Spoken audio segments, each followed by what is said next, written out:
All right, let's start off by saying Barakatah Yahweh, Bahashem Yahushai, Bahashem, Racha Kodash. Welcome to another live lesson. The name of this one is The Bible is the Ultimate Supremacy Book. And pretty much, I was watching this video a little while ago, which was put up by the elder Karata Zaba out of the Baltimore camp. His page is Holy Bible Defenders. He has other pages, but this happens to be on this page. He usually puts it on both, and some of the other ones that he has. All right, so the name of this video he did was called Christian Debate / They Are Trying to Erase Forced Plantation Christianity from History.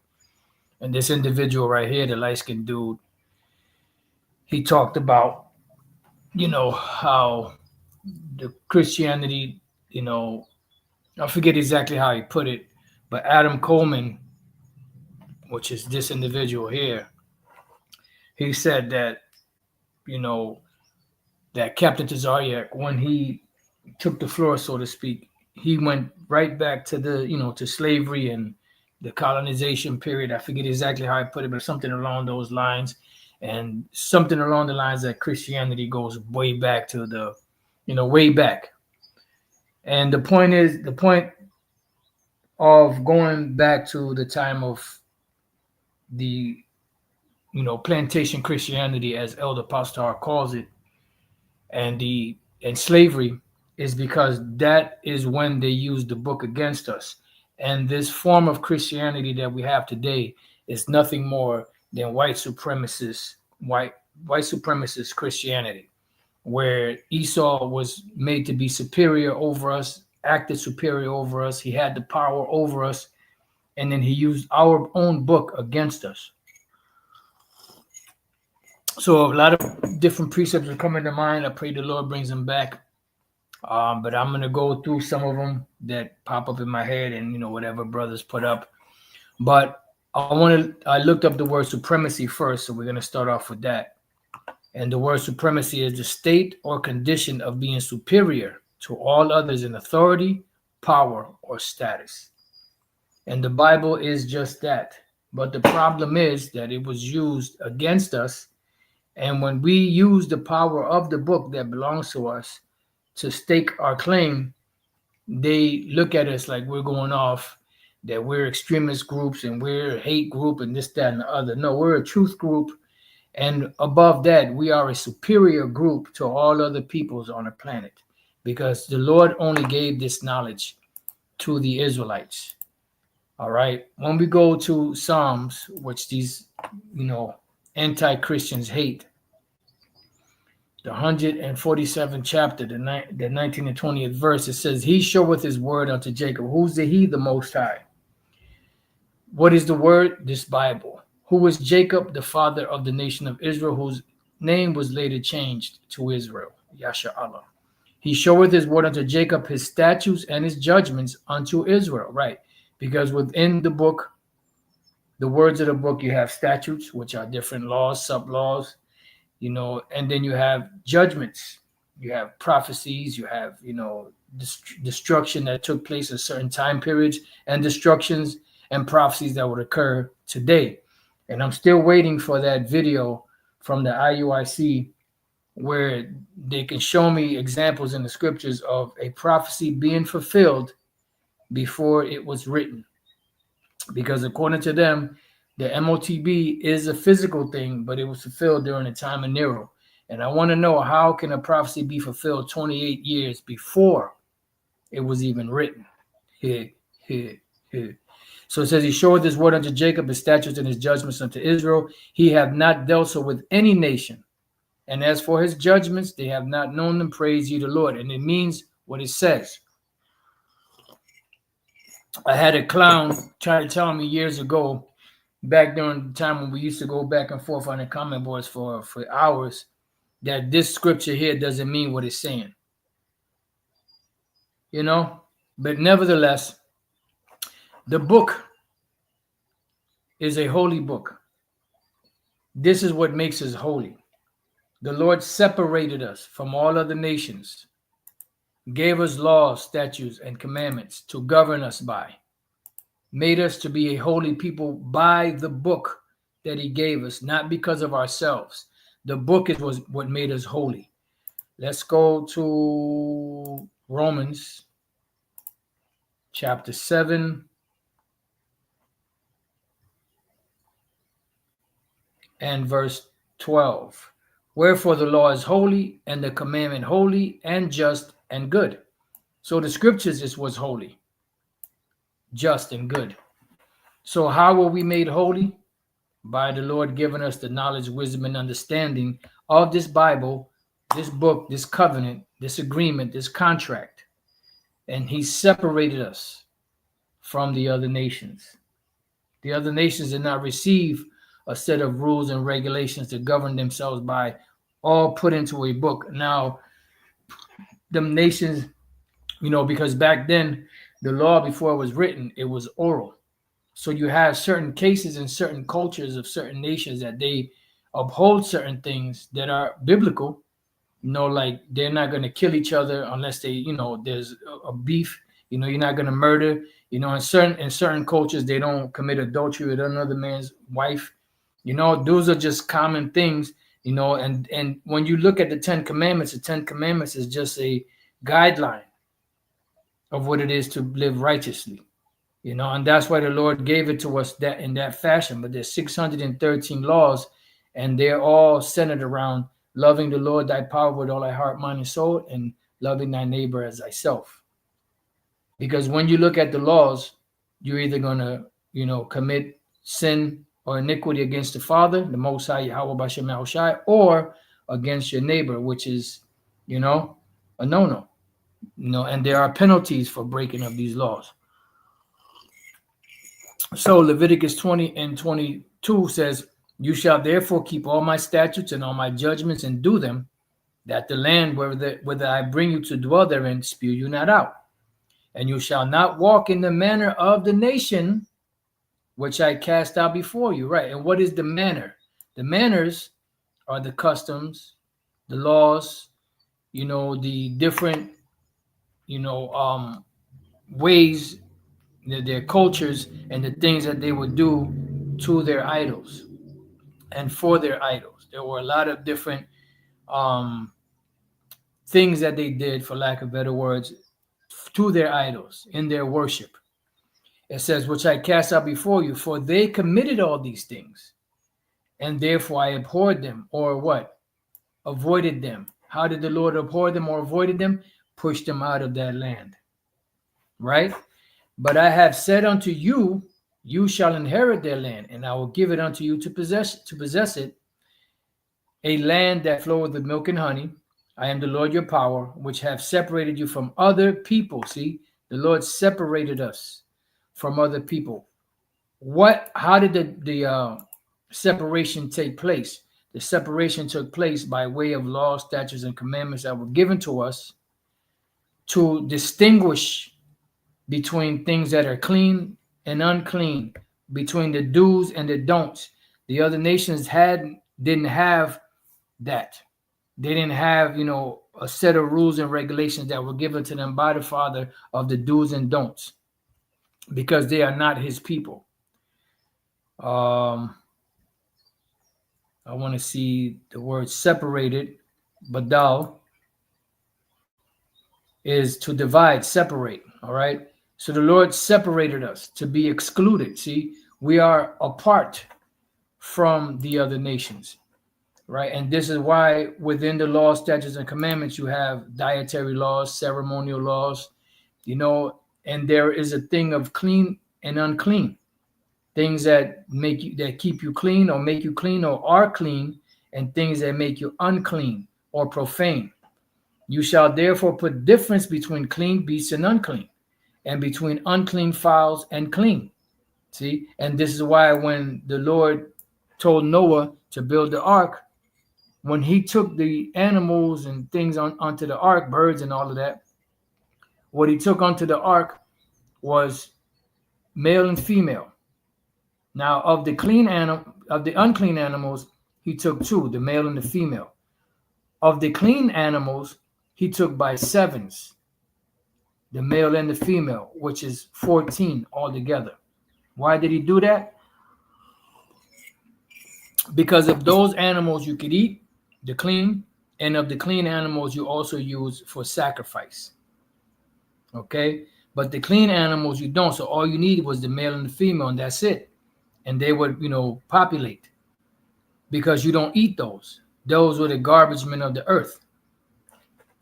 It says, and you shall not make your souls abominable by beast or by fowl or by any manner of living thing that creepeth on the ground, which I have separated from you as unclean, which the Lord did not separate it from those nations. Now, when I read this scripture here in Leviticus 20:25, it reminds me of the vision that Peter had concerning, the unclean beast in that sheet that was knitted at the four corners, representing the four corners of the earth, where Jake was scattered to, and eventually would be further scattered to. And those animals, the unclean beasts that were in that sheet that he saw, that the Lord told him to eat from, those represented the Israelite foreigners that were in a Gentile state of mind. They were unclean, like the unclean beasts. And a lot of them were eating unclean things in their vessels that was supposed to be holy, separate, and they were defiled. That's why they became uncircumcised. Okay? Now, what do I have? Okay, I read that already. So let's go from there. Let's go to the book of Deuteronomy. Hopefully some of these precepts come back. Deuteronomy chapter 7. Oh, matter of fact, before I read that one, let's go to Deuteronomy 32 and 8. It says, when the Most High, matter of fact, I started 7. Remember the days of old. Consider the years of many generations. Why? Because if we want to know anything, we have to go back to our origins, back to who we are as a nation, back to our culture. So we have to go all the way back. So when Captain Tazoyak was speaking about the transatlantic slave trade and the form of Christianity that was forced upon us, he was speaking about the form of Christianity that we have today, that goes back to the time of the colonization of the Americas. That's what he was talking about. When you read this, when you watch this video, right, which I put this video in the description box, you can hear it for yourself. He was going back to the origins of what Elder Pastor coined as plantation Christianity, which is what was used to further enslave us mentally, because eventually the physical chains were removed. Even though they were physical, they were removed, but the mental chains of the power and the grip that Esau had over us was still there. The fear, and the form of worship that they forced upon us. And then also when you go later on, you have the contractual, chains, which are not seen. The only way that they're seen is through the contracts that are given to us and the signature that's on them.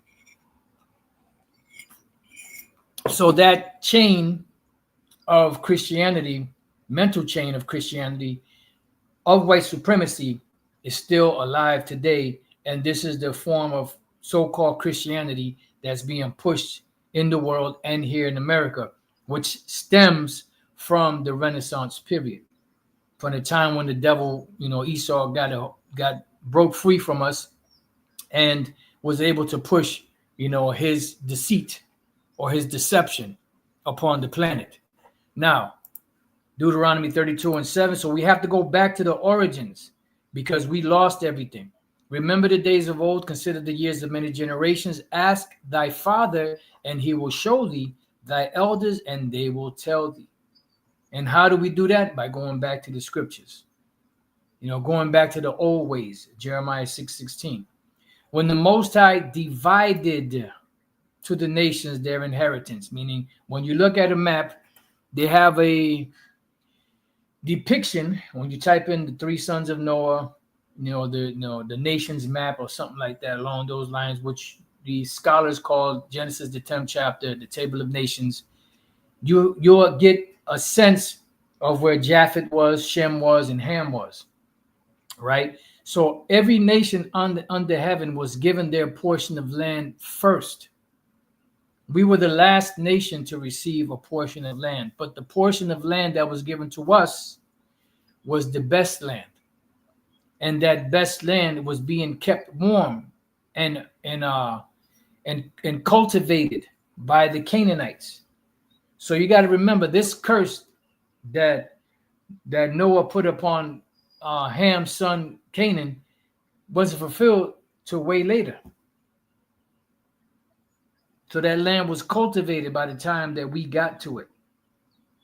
It was just ready. And the Lord loves doing things like that. Because he is the Most High. It says, when the Most High divided to the nations their inheritance, when he separated the sons of Adam, he set the bounds of the people according to the number of the children of Israel. See? For the Lord's portion is his people. Jacob is the lot of his inheritance. So the Lord separated the sons of Adam. Let me get this one and then we'll go back to that. Second Ezra's. And these devils, they like to dismiss the apocrypha as of no significance, because the apocrypha itself is systematically responsible for destroying the lie of the Gentiles being all nations being saved. The apocrypha is the one book that tells in detail what happened during the time of the Hellenization of the Israelites. And with that key part of history or piece of history, that puts together the whole entire New Testament. And that totally demolishes and destroys plantation Christianity's claim that all nations can be saved. No. And this is why there are instances where it says that there is no difference between the Jew and the Greek, because they are both Israelites. That's what the no difference is. The only thing is that one was speaking Hebrew, the other one was speaking Greek. And when you could understand that history, when you read through from Matthew all the way to Revelation, and you read about the nations being saved, you can understand better how that these nations is talking about, or are talking about, the Israelites that were scattered among these different nations, beginning from the curses, and then you get to see why the Apostle Paul said that when you knew the Most High, meaning at one time you had a relationship with the Lord.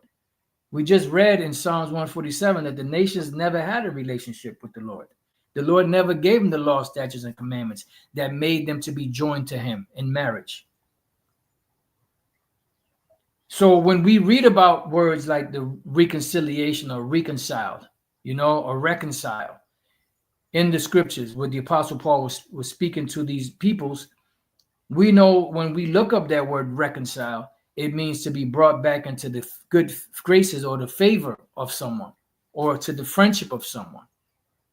You cannot reconcile something or someone to someone else if they didn't have a prior relationship. And that's what these Christians, don't want to deal with. They're accusers of cherry picking the scriptures, but they're the ones that cherry pick. Because what they do, cherry picking, Elder Pastor just recently looked it up. We've looked it up before.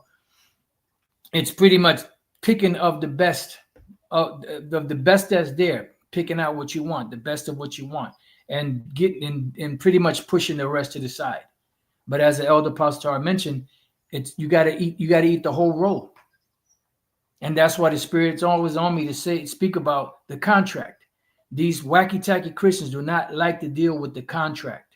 When you go back to the contract is what gives us all of the provisions that are written within it to let us know what it's speaking about in the New Testament. You can't go to the New Testament. It's like, you have a book and you go to the last couple of chapters of the book and expect to know the whole book just off of those final chapters. You don't even know the storyline of what's going on, who the main characters are. You just go into the end of the book. Anyways, 2 Ezra 6:54, and after these, Adam also, whom thou madest Lord of all thy creatures, of him come we all. Right, because this goes hand in hand with Acts, another famous scripture that they love to go to, Acts 17:26, I believe it is. Right, and hath made of one blood all nations of men for to dwell on the face of all the earth. Yes, that is true. All nations of men were made from one man, Adam. Which the earth was destroyed by water, by the flood. Then Noah and his three sons, Shem, Ham, and Japheth, they repopulated the earth. So all of those men, those four men, all go back, and all those people all have one thing in common. They all are linked to Adam and have determined the times before appointed and the bounds of their habitation, that they should seek the Lord. And this is dealing with the Israelites. It's not dealing with all nations.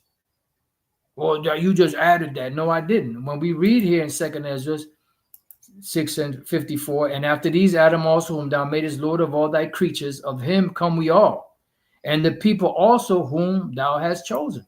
And who are that? Who is that? Those are the Israelites. All this have I spoken before thee, O Lord, because thou madest the world for our sakes, right? For the Israelites' sakes. And that's why we got the best lands. All right. It says, as for the other people, which also come of Adam, thou hast said that they are nothing but be like unto spittle. So when we read Acts 17:26 and 27, this is dealing with all the nations. This part here is dealing with the Israelites, because the other nations are spittle. And now, where did this come from? Where did Ezra know to speak about and call these nations spittle, nothing, and all that? Well, you have to go back to the contract, big boy. Isaiah chapter 40 and verse 15. And that's why these wacky-tacky Christians, they're highly upset that a group of nobodies, niggas and spicks and wetbacks and tontos are able to navigate through the scriptures like this. It's not us. It's totally the spirit of Yahweh B'Shem Yahushai that works with us in our minds, in our spirit, to navigate through these things, to bring out the true sense of the scriptures. Is that not what they did back then? The people would gather in the street. You would have Ezra on the pulpit, and he would read the law and then give the sense of what was written. Well, that's what we're doing. So it says, behold, Isaiah 40:15, behold, the nations are as a drop of a bucket. So all nations together, outside of the nation of Israel, they're like a drop of a bucket. Picture a bucket of water. You take one drop. You're not going to miss that drop. So what is it in essence? Is it saying that they are nothing and are counted as a small dust of the balance, right? After you finish weighing flour or cornmeal or whatever it is that you're weighing, and you take that off of the balance, the little, particles of dust that are left on there, that doesn't weigh anything. Well, that's what the Lord looks at these nations as. It says, behold, he taketh up the isles as a very little thing, and Lebanon is not sufficient to burn, nor the beast thereof sufficient for a burnt offering. All nations before him, except for the Israelites, are as nothing, and are counted to him less than nothing and vanity. See? So when you go to scriptures like Acts 17:26, yeah, all nations were made. We all come from Adam, but everybody's not chosen. And everybody doesn't have the provisions to get to the Father. Because one thing you fail to realize and you miss is, why did the Messiah, Yahushua, have to come on the earth? For what purpose? He came on the earth to sacrifice himself, to shed his blood so that we can receive a pardon, to be joined back together with our husband, Yahweh. When you go back to the law in the covenants, which they don't like to deal with, the laws or the covenants, they were only given, the law and the covenants were only given to the Israelites. And the provision within the covenant was, if you broke any of these laws, you had to sacrifice the blood of a particular animal in order to get pardoned. There came a time, Isaiah the 1st chapter, the Lord said, no more. I'm tired of your sacrifices. I don't want to hear it. I don't want to smell it. It's abominable to me now. So what happened? There had to be a greater sacrifice. That's what the second covenant was about. Yahushua came on the scene, did what he had to do, shed his blood. Now we got that connection back. We were adopted back to the Father. The nations never had that relationship. So how can they be reconciled to something that they were never a part of? So when it says here that they should seek the Lord, this is talking about the Israelites that were scattered among all of these nations that come from Adam. If haply they might feel after him and find him, though he be not far from every one of us, right? Every one of the Israelites. All right. Now, going back to 2 Ezra 6 and 56, as for the other people which also come of Adam, thou hast said that they are nothing, but be like unto spittle, and has likened the abundance of them unto a drop that falleth from a vessel. And now, O Yahweh Bashem Yahushai, behold, these heathen, which have ever been reputed as nothing, have begun to be lords over us and to devour us. But we thy people, whom thou hast called thy firstborn, thy only begotten, and thy fervent lover, are given into their hands. If the world now be made for our sakes, why do we not possess an inheritance with the world? How long shall this endure? All right. So now let's move along. Let's go back to Deuteronomy 32:8. When the Most High divided to the nations their inheritance, when he separated the sons of Adam, he set the bounds of the people according to the number of the children of Israel. For the Lord's portion is his people. Jacob is a lot of his inheritance. And how does he feel about this inheritance? Deuteronomy 7 and 6. For thou art an holy people unto the Lord thy power. Let me get this other one. Let's get a couple that keep banging.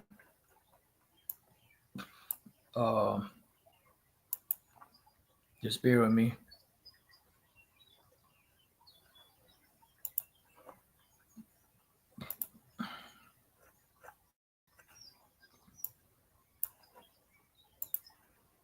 No, there's others, and I know brothers have put some on there already.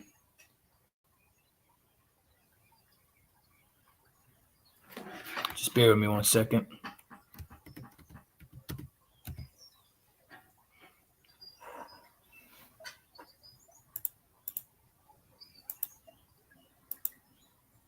There we go. All right. So, matter of fact, supremacy, the state or condition of being superior to all others in authority, power, or status. Deuteronomy 7 and 6. For thou art an holy people unto the Lord thy power. The Lord thy power hath chosen thee to be a special people unto himself above all people that are upon the face of the earth. Above. Let's look up the word above, because maybe we missed something. Above all, what's the word is called? Over all. The word call is all. Above all, over all. Let's see what it says in the different translations. And let me just pull this one. Let's see. Okay, beautiful. Let me just see something. Just bear with me.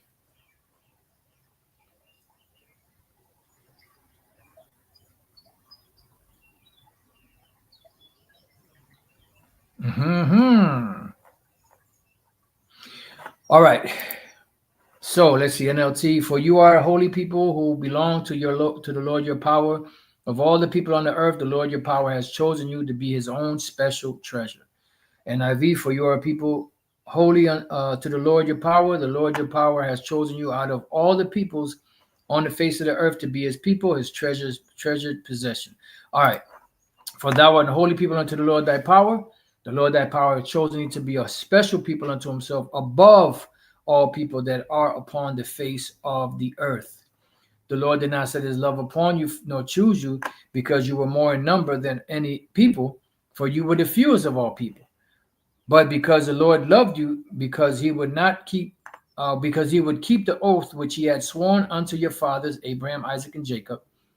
had the Lord brought you out with a mighty hand and redeemed you out of the house of bondmen from the hand of Pharaoh, king of Egypt. And when you go back, I think it's Deuteronomy 4, it says, can you go back and check? And it has the Lord say to take a nation out from the midst of another nation with all these different signs? No.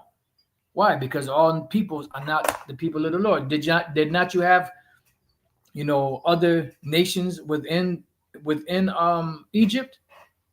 Yeah. Did the Lord deliver them? No. Now you had the mixed multitude that came out with Israel, but what was that about? Israel needed slaves. But those mixed multitude that were brought out that fell a lusting and made Israel fall a lusting, what happened? They were all killed off in the wilderness. So the Lord didn't show great signs and wonders and saved all nations and peoples from the hand of the different oppressors. It didn't happen. So Deuteronomy 28:1, and it shall come to pass, if thou wilt hearken diligently unto the voice of the Lord thy power to observe and to do his commandments, which I command thee this day, that Yahweh B'Shem Yahushai thy power will set thee on high above all nations of the earth. When you look up the word, I will set thee, Nathan, give, on high, Ila Yawan, or Il Yawan, high, upper, of Davidic king exalted above monarchs, highest, most high, name of the most high, of rulers, was actually a title, of rulers, either monarchs or angel princes. So you have monarchs. So we would be the monarchs, the rulers, the kings, superior over all nations, the saviors over all nations, right? Let's see if it'll go back beautiful. On high, above, isle, which is upon, over, upon, on the ground of, according to, on account of, on behalf of, let's see, above, beyond, over, of excess, above, over, of elevation or preeminence. So we are the greatest nation on the planet Earth, over all other nations. 2 Samuel 7:23, and what one nation in the earth is like thy people, even like Israel, whom the Most High went to redeem for a people to himself, and to make him a name, and to do for you great things and terrible for thy land before thy people, which thou redeemest to thee from Egypt. And this is what it means by in the book of Deuteronomy 28:68. No man shall buy you, no man shall redeem you. Only the Lord will be able to redeem us, just like he redeemed us out of Egypt. And this time the Lord is sending his son Yahushua to redeem us. That's why the Apostle Paul said, when Yahushua comes back, he's coming back to redeem the purchased possession. To thee from Egypt, from the nations and their gods. For thou hast confirmed to thyself thy people Israel to be a people unto thee forever, and thou, Lord, art become their power. Deuteronomy, what do we have here? 29. Happy art thou, O Israel, who is like unto thee, O people saved by the Lord, the shield of thy help, and who is the sword of thy excellency. And thine enemies shall be found liars unto thee, and thou shalt tread upon their high places. Yeah, because you're gonna get effed up. Let me get this one here. So the Bible is a superior book, a book of the ultimate book of supremacy. Amos 3:1. Hear this word that Yahweh B'Shem Yahushai has spoken against you, O children of Israel, against the whole family, which I brought up from the land of Egypt, saying, you only have I known of all the families of the earth. Now, what does this mean? You only have I known of all the families of the earth. You were the only nation out of all nations that the Most High created that I gave my law, statutes, and commandments to. That's how the Lord made himself known unto us. That's how the Lord, entered into contract with us. That's how the Lord separated us. He gave us a set of rules and regulations to keep us, our vessels, clean. What to eat, what not to eat, what to wear, what to celebrate, how to conduct amongst each other, how to please our power, what to do in cases where we messed up and broke certain laws. And it's all there in the scriptures. But these wacky-tacky Christians want to, push that to the side. It says, therefore I will punish you for all your iniquities. Why? Because I gave you a set of rules and regulations you didn't follow. All right, let's see what else we got. All right, so let me see some of these precepts the brothers been wow.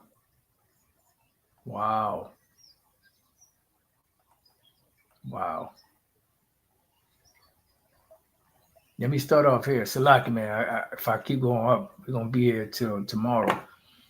Isaiah 34:16. Seek ye out of the book of the Lord and read. Right, because the book of the Lord is the contract. No one of these shall fail, none shall want her mate. You can't make this book with anybody else. For my mouth hath commanded, and his spirit hath gathered them. Right. So the Lord is the one that commanded these things. 1 Samuel 12:22. For the Lord will not forsake his people for his great name's sake. Right. And neither is he going to go against his word for his great name's sake. That's why he says he puts his word above his name. Because whatever is written, the Lord is going to abide by. He's bound by his word. Because it has pleased the Lord to make you his people. Beautiful. Romans 9:4, who are Israelite, to whom pertaineth the adoption. That's Yahushua dying on the cross, adopting us back to the Father. And the glory, which is the kingdom of heaven. And the covenants, the first and second. The Israelites, not anybody else. And the giving of the law. And the service of the Most High, which is what? The priesthood. And the promises. That's why Ishmael and the other sons of Abraham were not a part or heirs of the promise that the Most High made with Abraham. So if all nations were to be blessed, why was there a separation made between Isaac, Ishmael, and the other sons by Keturah? Why did Abraham give gifts to all of those other nations, all those other sons of his, and sent them away from Isaac? You can't just walk past that. And that's what these wacky-tacky Christians want to do. They want to omit, the contract. That's why they'll give you replacement theology and supersessionism, which is the same thing. Omitting the Israelites to inject the other nations. That's the only way it's going to work. Get rid of the contract, and then you can add whoever you want. It don't work like that, homeboy. Psalms 47:4. He shall choose our inheritance for us, the excellency of Jacob, whom he loves. Salah. Woo. Additions to Esther 10:8. And the nations were those that were assembled to destroy the name of the Jews. Verse 9. And my nation is this Israel, which cried to the Most High and were saved. For the Lord has saved his people. And that's what the Apostle Paul said. The Lord shall save his people from their sin. And the Lord hath delivered us from all those evils, and the Most High hath wrought signs and great wonders, which have not been done among the Gentiles, the nations. Verse 10, therefore hath he made two lots, one for the people of the Most High, and another for all the Gentiles. Right, and that's why you have a separation between the Israelites and the nations. And what created that separation? The laws, statutes, and commandments. And that's it. Joel 2:27, and you shall know that I am in the midst of Israel, and that I am the Lord your power, and none else, and my people shall never be ashamed. Beautiful. 2 Ezra 3:32, or is there any other people that knoweth thee beside Israel? And the answer to that is no. Why? Because the law, statutes, and commandments were only given to Israel. This is how we had a relationship and knew the Most High. That was the intimate union between the Heavenly Father and us. That's why he said, I will give you pastors according to mine heart that will feed you with knowledge and understanding. Or what generation have so believed thy covenants as Jacob?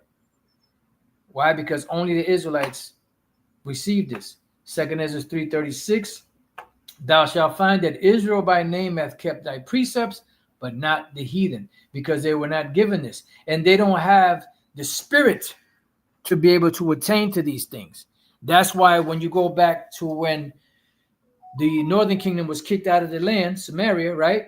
And those other lands there, what happened? They put transplants or other nations into that land, and they didn't know the manner of the Most High.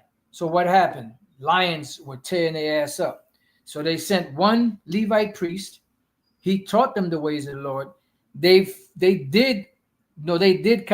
kept some things, but then they still went back and worshiped their gods, because there is no connection there between them and the Most High. Did you dig? Oh, yeah, I've read that one already. Jeremiah 3:22, return ye backsliding children, and I will heal your backsliding. Behold, we come unto thee, for thou art the Lord our power. Verse 23. Oh, snap, what happened? Oh, okay. Truly in vain is salvation hoped for from the hills, from these nations and from the multitude of mountains. Truly in the Lord Yahweh Bashem Shah, our power is the salvation of Israel. That's right. That's right. Psalm 78:5, for he established a testimony in Jacob and appointed a law in Israel, which he commanded our fathers that they should make them known to their children. 2 Ezra 7:10. And I said, it is so, Lord. Then said he unto me, even so also is Israel's portion. Psalm 78:6, that the generation to come might know them, even the children which should be born, who should arise and declare them to their children. 2 Ezra 7:11, because for their sakes I made the world, and when Adam transgressed my statutes, then was decreed that now is done. Right, that's why we fell as a nation. Psalm 78:7, it's like, you got it's a little chopped up. That they might set their hope in Yahweh Bashem Yahushai and not forget the works of the Most High, but keep his commandments. That's right. Leviticus 26:46. These are the statutes and judgments and the laws which the Lord made between him and the children of Israel in Mount Sinai by the hand of Moses.